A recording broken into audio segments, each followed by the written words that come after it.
Hi, hi. എന്താണ് ഒരു good parenting? Good parenting എന്ന് പറഞ്ഞാൽ മിക്ക രക്ഷിതാക്കളും മക്കളുണ്ടായി കഴിഞ്ഞാൽ അവരുടെ ഇഷ്ടങ്ങളും അവർക്ക് നടക്കാതെ പോയ കാര്യങ്ങളൊക്കെ ഈ കുട്ടികളിൽ അടിച്ചേൽപ്പിക്കുന്ന ഒരു പ്രവണത കാണുന്നുണ്ട്. അതായത് ഇപ്പം ഏതെങ്കിലും ഒരു പാരൻറ്റ് ഡോക്ടർ ആവണമെന്ന് ആഗ്രഹിച്ചിട്ടുണ്ടെങ്കിൽ തൻ്റെ മക്കൾ അത് നടക്കാതെ പോയിട്ടുണ്ടെങ്കിൽ മക്കളിലേക്ക് അത് അടിച്ചേൽപ്പിക്കുന്ന ഒരു പ്രവണത കാണുന്നത് ഒരിക്കലും നമ്മളത് ചെയ്യാൻ പാടില്ലാത്തതാണ്. കാരണം കുട്ടികൾക്ക് അവരുടേതായ ഒരു ഇഷ്ടങ്ങളും ആഗ്രഹങ്ങളും ഉണ്ടാവും, അവരുടേതായ ഒരു പേഴ്സണാലിറ്റി വ്യക്തിത്വം ഉണ്ട്.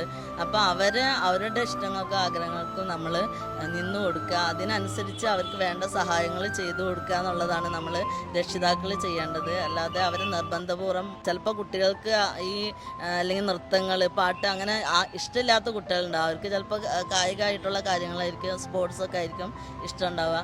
പക്ഷേ അതിൽ നിന്നൊക്കെ മാറിയിട്ട് കുട്ടികളെ ഇവരുടെ ഇഷ്ടങ്ങൾ അടിച്ചേൽപ്പിക്കുക, അങ്ങനെ കുട്ടികൾക്ക് ഒരുപാട് ഭാരം കൊടുക്കുന്ന ഒരു കാര്യം കാണുന്നുണ്ട്. അപ്പോൾ അത്തരം ഒരു പ്രവണത നമ്മൾ രക്ഷിതാക്കൾ കാണിക്കരുത്.